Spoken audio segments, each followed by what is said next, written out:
Olá, boa noite. O repórter NBR está no ar com as notícias do governo federal. Como você pôde acompanhar, aqui na NBR foi lançado o SGDC, o Satélite Geoestacionário de Defesa e Comunicações na Guiana Francesa.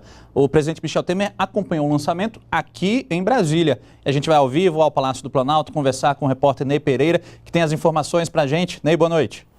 Boa noite, Jaime. Boa noite a todos. O Satélite Geoestacionário de Defesa e Comunicações Estratégicas foi lançado às 6 horas e 50 minutos da tarde de hoje, pelo horário de Brasília, no Centro Espacial de Kourou, na Guiana Francesa. Este é o primeiro satélite geoestacionário brasileiro de uso civil e militar. O equipamento vai ser usado para auxiliar as Forças Armadas na fiscalização dos 17 mil quilômetros de fronteira do Brasil e no controle do espaço aéreo. Cerca de 30% da capacidade do satélite será para uso exclusivo das Forças Armadas. O equipamento também vai ampliar a oferta de internet de alta velocidade para todo o território nacional, inclusive para as áreas mais remotas. A saúde, por exemplo, vai ser beneficiada com 10% de tecnologia banda larga para ampliar as conexões em unidades básicas de saúde de todo o país.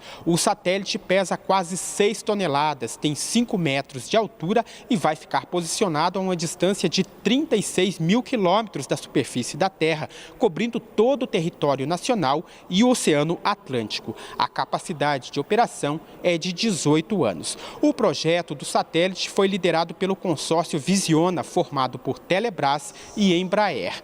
O equipamento foi fabricado na França e o processo envolveu transferência de tecnologia e intercâmbio entre 50 profissionais brasileiros da Embraer, da Telebrás, da Agência Espacial Brasileira e do Instituto Nacional de Pesquisas Espaciais, o INPE. O investimento foi de mais de 2 bilhões de reais.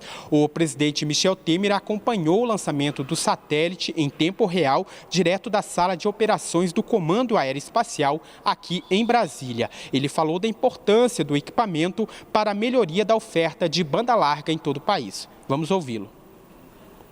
Com isto, nós vamos democratizar o fenômeno digital no nosso país, já que a banda larga vai atingir todos os recantos do nosso país, ou seja, quem estiver lá no Amazonas ou em outro canto do nosso país, poderá ter acesso à banda larga e, portanto, volto a dizer, democratizando o sistema digital no nosso país. O lançamento vai trazer economia para o governo brasileiro. Até hoje, as comunicações militares eram feitas por meio do aluguel de 2 satélites privados. A partir de agora, o Ministério da Defesa vai manter apenas um dos contratos com os operadores privados. Eu volto com você no estúdio, Jaime.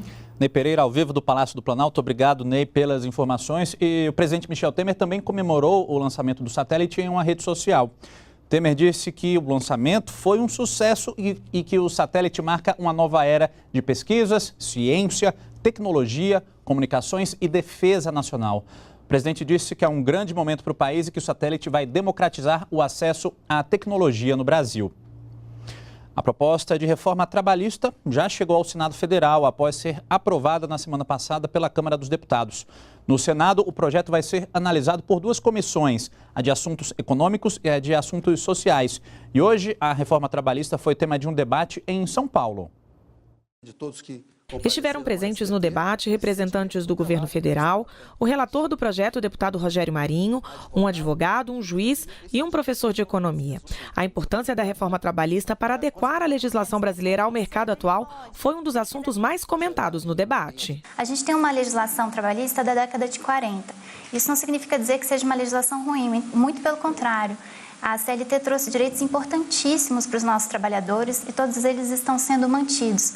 Mas ela precisa ser modernizada, porque tudo que nós fazíamos de 1940 para cá mudou. Para o deputado Rogério Marinho, os números do trabalho no Brasil mostram que a reforma é necessária e urgente. O próprio IBGE, agora em 2016, estima que temos em torno de 140 milhões de brasileiros na idade laboral, entre 16 e 60 anos, não levando em consideração ainda o aumento da idade da aposentadoria para 65 anos. E desse universo, 38 milhões de brasileiros têm carteira assinada, 11 milhões e um quebrados são funcionários públicos. Então, as pessoas que estão dentro da égide da CLT e sobre o amparo da Constituição são 50 milhões, faltam 90 milhões de brasileiros e brasileiras. O IBGE identifica, em 2010, 20 milhões de trabalhadores que trabalham em casa. A Brasel identifica 3 milhões de pessoas que trabalham de forma precária só no segmento de bares e restaurantes. O projeto de reforma trabalhista prevê que a jornada de trabalho poderá ser estendida para 12 horas por dia, 48 horas semanais. Os 30 dias de férias poderão ser divididos em até 3 vezes. Para as horas extras, pode ser criado um banco de horas individual. O trabalho em casa, quando as pessoas exercem atividades de forma remota no lar, passa a ser regulamentado. O trabalho parcial passa de 26 horas semanais para 30 horas por semana ou para 26 horas semanais mais 6 horas extras.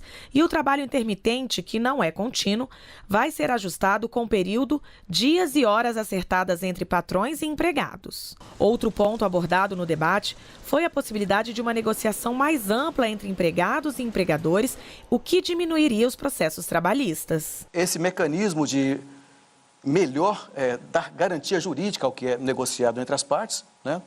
De forma que aquilo que está sendo negociado por trabalhadores e empregadores, na mesa, passarão a ter força de lei ou ainda passarão a ter prevalência em relação ao que foi legislado. O professor de economia da USP, Hélio Zilmenstein, sugeriu que o cidadão leia a parte inicial do projeto de lei para entender a proposta do governo e, com isso, verificar que, de fato, não haverá perda de direitos. Leia a explicação inicial, são 70 páginas, mas numa linguagem extremamente acessível. Lá ele conta para nós os problemas e as soluções que esse projeto está trazendo. Pela proposta da reforma, os direitos fundamentais dos trabalhadores vão ser preservados, como o 13º salário, férias remuneradas anuais de 30 dias, com valor correspondente a 30% do salário, descanso semanal remunerado, contribuição ao INSS e ao FGTS, licença maternidade de no mínimo 120 dias e de paternidade de 20 dias e o direito de greve. A gente fica por aqui, lembrando que você pode acompanhar as novidades, as notícias do governo federal também pelas nossas redes sociais. Daqui a pouquinho vai estar disponível no YouTube essa transmissão histórica do lançamento do satélite geoestacionário de defesa e comunicações, disponível lá no YouTube, no canal da NBR. Continue com a gente aqui na NBR, a TV do governo federal.